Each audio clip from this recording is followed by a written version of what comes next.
Halo, perkenalkan, nama saya Miranda Nenggolan dengan NIM 0702 1282 02 5094, kelas genap Indralaya, Universitas Sriwijaya. Baiklah, saya akan menjelaskan materi tentang partisipasi politik. Pertama, pengertian secara umum. Partisipasi politik adalah semua aktivitas warga negara dalam rangka ikut mempengaruhi secara langsung ataupun tidak langsung kebijakan umum serta penentuan penguasa politik dan pembagian kekuasaan dalam masyarakat. Kedua, pengertian menurut para ahli. Menurut Budiarjo 2007 mendefinisikan bahwa partisipasi politik sebagai kegiatan individu atau kelompok orang untuk ikut serta secara aktif dalam kehidupan politik, yaitu dengan jalan memilih pemimpin negara secara langsung ataupun tidak langsung. Kegiatan ini mencakup tindakan seperti memberikan suara dalam pemilihan umum, menghadiri rapat umum, menjadi anggota suatu partai kelompok kepentingan, mengadakan hubungan dengan pejabat pemerintah atau anggota parlemen, dan sebagainya. Ketiga, faktor-faktor yang mempengaruhi partisipasi politik. Pertama, tingkat pengetahuan. Dengan pengetahuan yang baik, tentu orang akan lebih mudah memahami pentingnya politik dan ikut serta di dalamnya. Sebaliknya, jika seseorang memiliki pengetahuan yang sedikit akan politik, maka ia akan acuh dan tidak peduli terhadap politik. Kedua, pekerjaan masyarakat. Tingkat pengetahuan dan pekerjaan masyarakat ini merupakan faktor internal atau faktor yang berasal dari dalam masyarakat.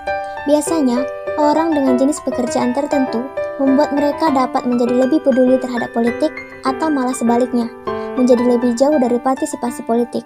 Misalnya, seorang guru umumnya memiliki tingkat kepedulian terhadap politik dibandingkan pemulung. Ketiga, tingkat pendidikan. Selain dua faktor sebelumnya, tingkat pendidikan juga termasuk dalam faktor internal. Hal ini sangat berpengaruh terhadap kemauan dan kemampuan masyarakat untuk berpartisipasi dalam politik, juga memahami politik itu sendiri. Terlebih bagi pemilih yang buta huruf, akan sangat sulit baginya ketika mengenali calon pemimpin atau wakil rakyat, atau sulit pula ketika pemungutan suara berlangsung. Keempat, peran aparat pemerintahan. Salah satu faktor eksternal yang mempengaruhi partisipasi politik adalah peran aparat pemerintahan. Mereka seharusnya memberikan edukasi pada masyarakat terkait politik dan mempermudah akses terhadap pengetahuan atas politik tersebut. Penyelenggara pemilu, yaitu Komisi Pemilihan Rakyat, harus dapat mengakomodasi para pemilih, termasuk pemilih yang berkebutuhan khusus. Kelima, pengaruh kaum intelektual. Di era informasi ini sangat mudah rasanya menyebarkan berbagai ide, pikiran, gagasan, dan sebagainya.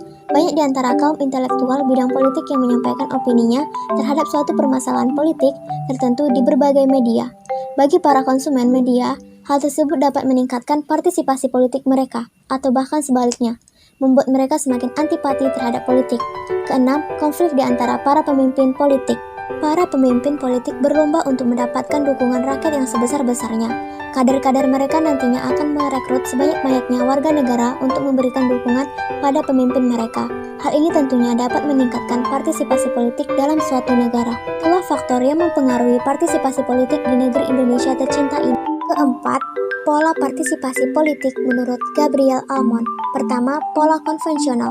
Bentuk-bentuk partisipasi yang umum dan lazim ditemui, yaitu pemberian suara, diskusi politik, kegiatan kampanye, bergabung dengan kelompok kepentingan, bergabung dengan partai politik. Kedua, pola non-konvensional. Bentuk-bentuk partisipasi yang tidak umum dan tidak lazim ditemui yaitu pengajuan petisi, demonstrasi, konfrontasi. Berikutnya, contoh kasus yang saya dapatkan dari materi partisipasi politik ini adalah money politik. Elit-elit politik tersebut menggunakan kekuasaan dan uang untuk melakukan pembodohan dan kebohongan terhadap masyarakat dalam mencapai kemenangan politik. Masyarakat yang kondisi ekonominya sulit dan pengetahuan politiknya masih awam akan menjadi sasaran para pelaku praktek money politik. Pelaku praktek money politik ini tentu mengeluarkan biaya yang tidak sedikit dalam menjalankan praktek tersebut. Sehingga setelah dia menerima kekuasaan, maka terjadi penyelewengan kekuasaan seperti eksploitasi anggaran belanja, kapitalisasi kebijakan, dan eksploitasi sumber daya yang akan timbal balik atas biaya besar pada saat pelaku money politik itu melakukan kampanye. Bagaimana solusi dari kasus money politik ini? Sebaiknya, pemerintah mengadakan sosialisasi pemilu yang bersih dan bebas money politik kepada masyarakat luas agar tingkat partisipasi masyarakat dalam demokrasi secara langsung meningkat. Perlu keseriusan dalam penyuluhan pendidikan politik kepada masyarakat dengan penanaman nilai yang aman, damai, jujur, dan kondusif dalam memilih. Baiklah, sekian penjelasan saya mengenai materi partisipasi politik. Terima kasih.